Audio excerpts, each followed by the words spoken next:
I was watching it and listening with a lot of interest and often intrigue, at the deliberations which were taking place. And all the time I was, trying to remind myself that I should not leave the perspective of an employer when I'm listening to what is happening.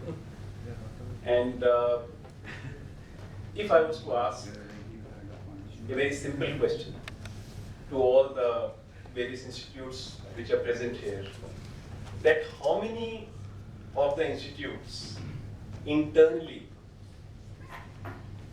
this year or maybe last year ranked their own reputation amongst the employers who recruited from their institutes? I don't see even a single hand raised. I'll ask the second question. How many of the institutes which are present here ranked the satisfaction of their own students which are studying in their institutes? One, two, maybe three. How many of the institutes actually ranked the satisfaction in terms of career progression by the professors or the teaching staff which they have in their institutes? Not a single hand raised. I believe that if we are in the business of education, and I call it business because even an NGO requires money to run, we have trusts, we have a certain ecosystem in which educational institutions have to survive, thrive, prosper. So I understand the game. Ratings, the way they are conducted in the Indian ecosystem.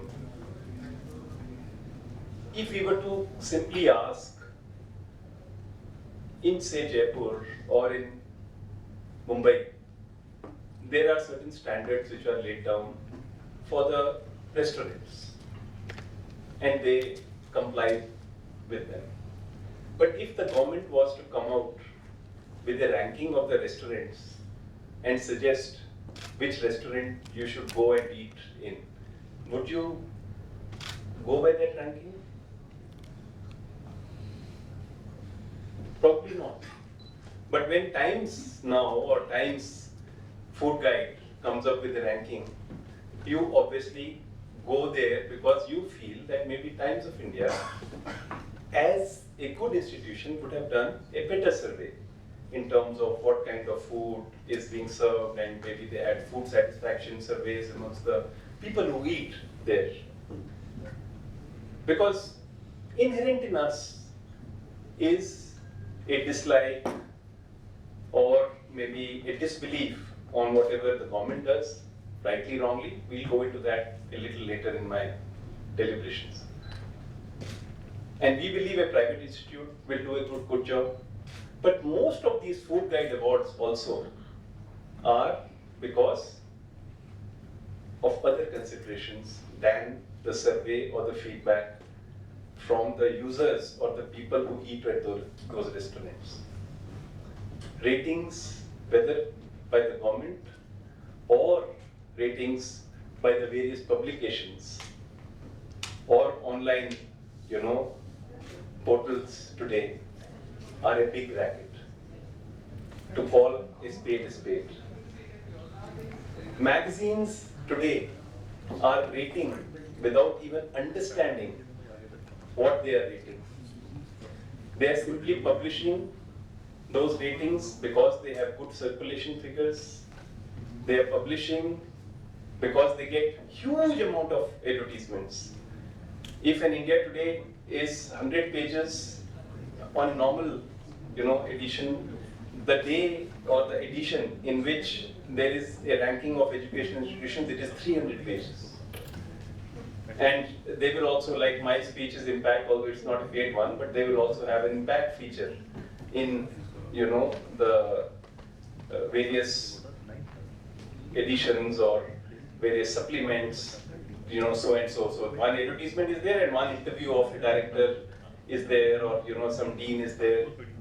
How many people read them? Hardly anyone.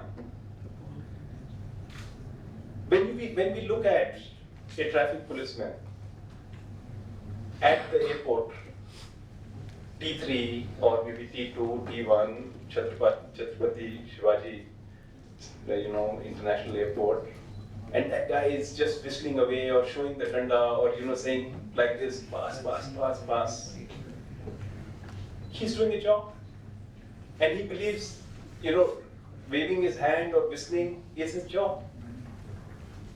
But he has lost that link with the vision or the original purpose for which traffic police was set up.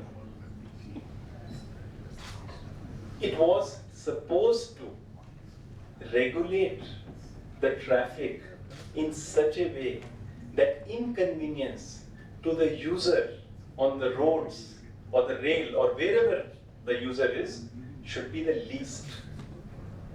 But here you find a place where the red light is hidden, and behind that is a policeman hidden, and he comes in, comes out, and knows that you will be actually jumping the traffic because, or the traffic light because it is not visible, and he will catch you and he will challan you. And the first thing which he finds someone who is, not really looking formidable is that he will put in his hand and take the key and just say, now you talk. That is a similar situation, what is happening today in the ratings and ranking system.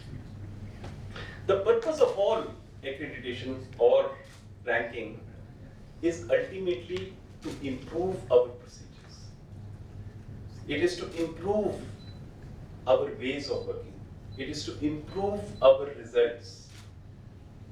I was just overhearing when I was sitting, someone saying, how much of administrative and teaching staff's time is wasted on these rankings.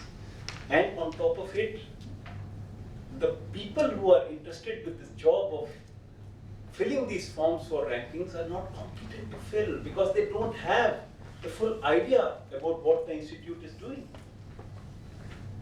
And that is the reality in every institute. And then on top of it, I'm on the board of IIT Governing Council. Sometimes we discuss, we also push, because that is the ecosystem which is there. But in the heart of our hearts, we know that is not the right thing to do. Because ultimately, who is our stakeholder?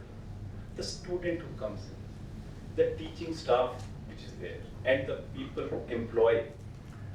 At the end of it, in every annual budget exercise which takes place in various institutes or trusts or governing boards or whatever you call them,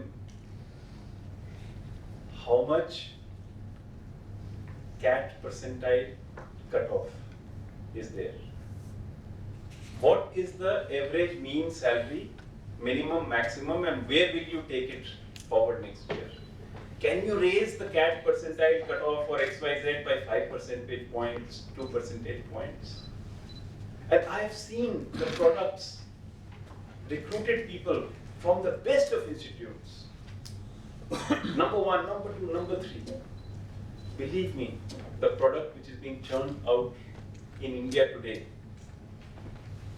is unemployable, very simply put. I'll come to that in a bit. Every second, third, fourth year institute which is churning out MBAs, doesn't matter whether that person is specialized in finance, HR, or whatever function, the job which the companies are offering to that person is come be a salesperson. Jao, basta uthao, jaake maal becho. Is it what we are producing MBAs for or specialization for? But let's come back to the CAT percentile and the top institutes. which take tremendous amount of pride. हमारा 25 लाख का average salary है, हमारा 96% का cat percentile है. People now know, and we were talking amongst ourselves, children, students know they are smart enough. They have aced the CAT. Why should that have such a huge percentage in our valuation system for admitting students? I have seen students who have 95, 96 percentile lacking complete management skills or soft skills to survive in an organization. As the salaries keep rising, we keep on raising the fees. What is the return on investment which the student is getting? And suddenly, when the economic slowdown happens, we can't reduce the fees, we reduce the intake. So that our salaries are maintained, we are able to, place students. Is that the right thing to do? Students who pay high fees, have high percentile, get good salaries, even as they are ill prepared to face the demands of the employer, just because they have good high percentile, they come with a sense of entitlement, enhanced sense of entitlement to the employers. The employers are simply demanding that this is what the job is, this is what you should do. And when these new students come into the job environment, they become suddenly high maintenance. Employers at the starting positions will never entertain high maintenance employees as management trainees or marketing executives, and that is why the churn is very high. I know on the day zero of some of the best institutes, an OYO will come and recruit 20, 30, 40 people and take away and says, okay, and institute is happy we place so many people.